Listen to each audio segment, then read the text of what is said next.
नाम नितिन पटेल, अभ्यास बीकॉम, मंत्रालय आरोग्य, medical education, family welfare, road अने बिल्डिंग, कैपिटल प्रोजेक्ट।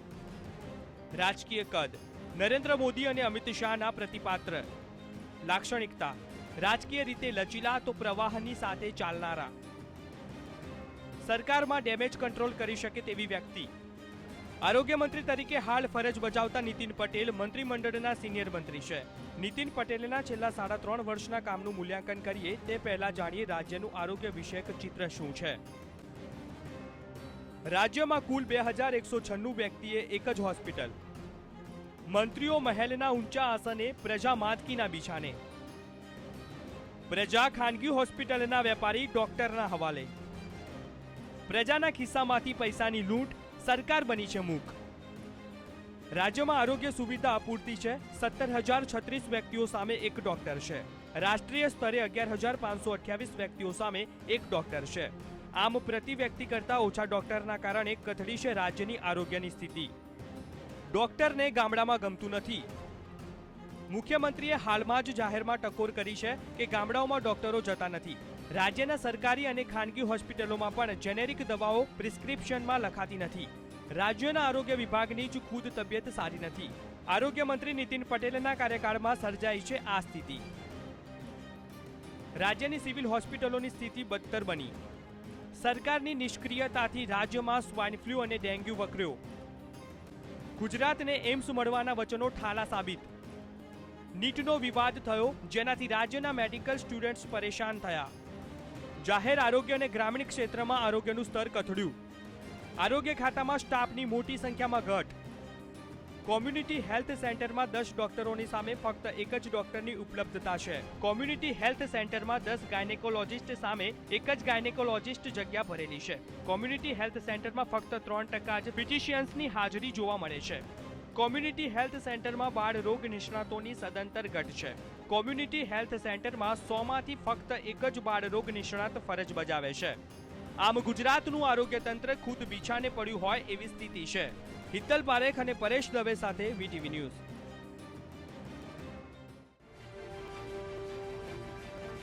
ગુજરાતમાં સરકાર આરોગ્ય સેવા આપવામાં નિષ્ફળ રહી છે ત્યારે ખાનગી હોસ્પિટલોને તો જાણે ઘી કેળા। કેમ સર્જાઈ આવી સ્થિતિ? રાજ્યના કુલ બજેટના માત્ર 5.5% જ ફાળવણી। સરકારી હોસ્પિટલમાં ડોક્ટરોની અછત। દર્દીઓનો આધાર બની ખાનગી હોસ્પિટલની છત। દર્દીઓના ખિસ્સા પર ફેરવાય છે કાતર। સરકાર ઉત્સવોમાં વ્યસ્ત, પ્રજા છે ત્રસ્ત।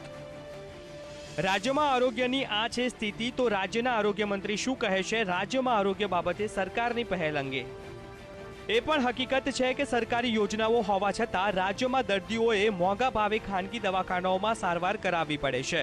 રાજ્યના ગ્રામ્ય વિસ્તારોમાં બાળ મૃત્યુદરની સંખ્યા 43ની છે જ્યારે શહેરી વિસ્તારોમાં બાળ મૃત્યુદરની સંખ્યા 22 છે।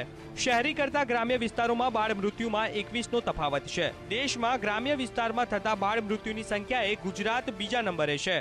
અત્યારે હાલ ગુજરાતમાં જોઈએ તો આરોગ્યની પરિસ્થિતિ એટલી બધી ખરાબ છે કારણ કે તમે જુઓ સરકારી હોસ્પિટલોમાં પૂરતા ડૉક્ટરો નથી, પૂરતો સ્ટાફ નથી, મેકમ નથી।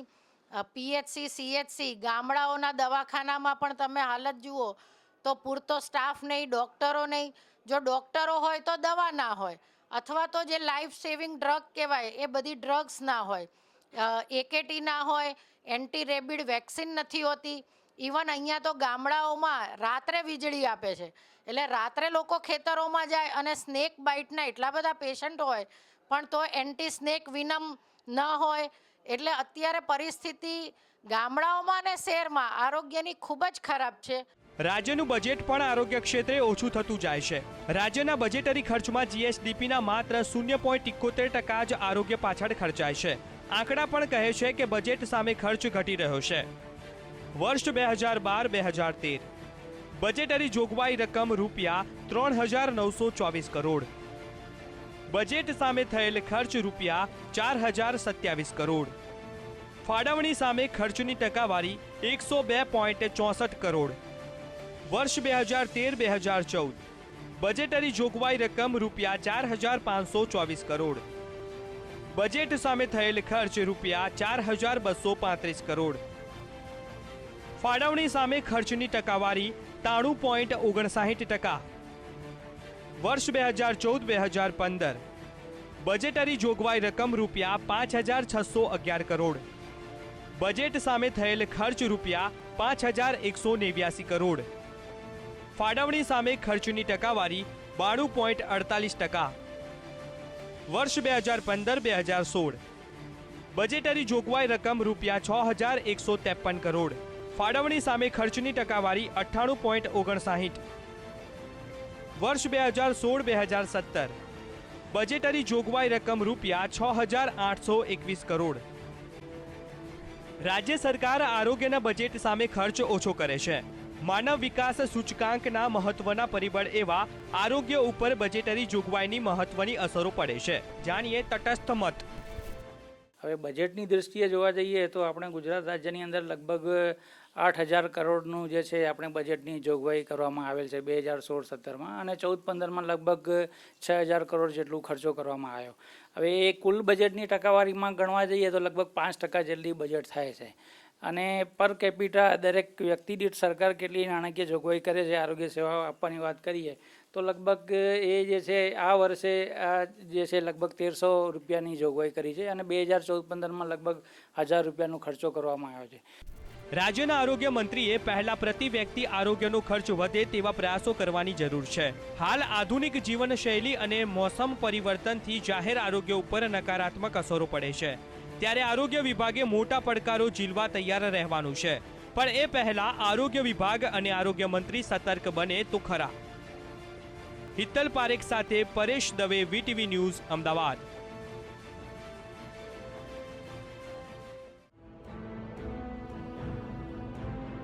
રાજ્યમાં જાહેર આરોગ્યની સ્થિતિ કથળેલી છે તે એક હકીકત છે. એક મંત્રી તરીકે નીતિન પટેલ સરકારી હોસ્પિટલોની સુવિધાને વધુ જનતરફી બનાવવામાં ઓછા સફળ થયા છે, જેનો રોષ નાગરિકોને ભારોભાર છે. રાજ્યના નાગરિકોની જાહેર આરોગ્યની સુવિધા બાબતે ફરિયાદો છે, પણ સરકારે આરોગ્ય ક્ષેત્રે અનેક પહેલ પણ કરી છે, જેનાથી રાજ્યના નાગરિકોના સ્વાસ્થ્ય બાબતે હકારાત્મક બદલાવ આવશે. સરકાર દ્વારા આરંભાયેલી આ છે આગવી પહેલ. આરોગ્ય અને યોજના. માં અમૃતમ યોજના સ્તન કેન્સર અને મોના કેન્સરની નિઃશુલ્ક તપાસ અને સારવાર. હૃદય, કિડની અને કેન્સરના દર્દીઓને મફત સારવાર. ચિરંજીવી યોજના બાળકોના પોષણ માટે દૂધ યોજના. આરોગ્ય મંત્રી તરીકે નીતિન પટેલ મહેસાણાના ધારાસભ્ય છે. પોતાના મત વિસ્તારમાં ધારાસભ્ય તરીકે નીતિન પટેલની કામગીરી કેવી રહી છે, જાણીએ લોકમુખે.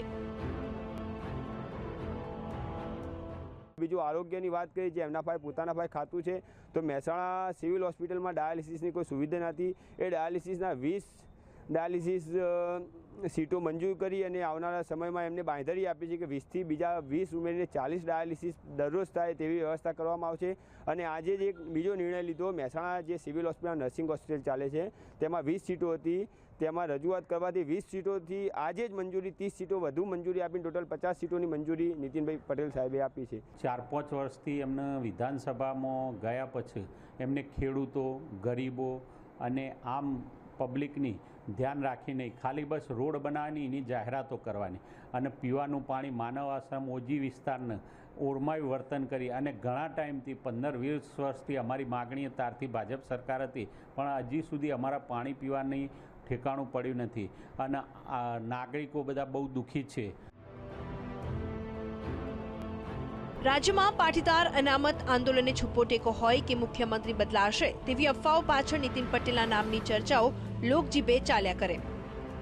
કોંગ્રેસના દહેગામના મહિલા ધારાસભ્ય કામિની રાઠોડ સામે વિધાનસભામાં વ્યક્તિગત ટિપ્પણીઓ કરી માફી માંગીને પણ નીતિન પટેલ વિવાદમાં રહ્યા છે. નરેન્દ્ર મોદી બાદ રાજ્યમાં સત્તાનો દોર કોને સોંપાશે તેના સંભવિત નામોમાં એક સમય નીતિન પટેલનું નામ આનંદબહેન અને સૌરભ પટેલ કરતા પણ સૌથી આગળ હતું.